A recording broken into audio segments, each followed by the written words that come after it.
Refrigeration is the science of moving heat from low temperature to high temperature. In addition to chilling and freezing applications, refrigeration technology is applied in air conditioning and heat pumps. Now the heat transfer is classified into various mechanisms such as thermal conduction, thermal convection, thermal radiation, and the transfer of energy by phase changes. So in this section, we will deal with certain important questions pertaining to RAC and HMT, that is refrigeration and air conditioning and heat and mass transfer.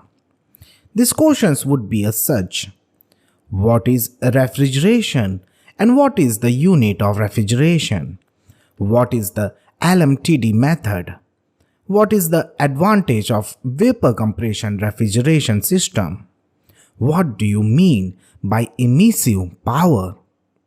Explain mechanical refrigeration and many more.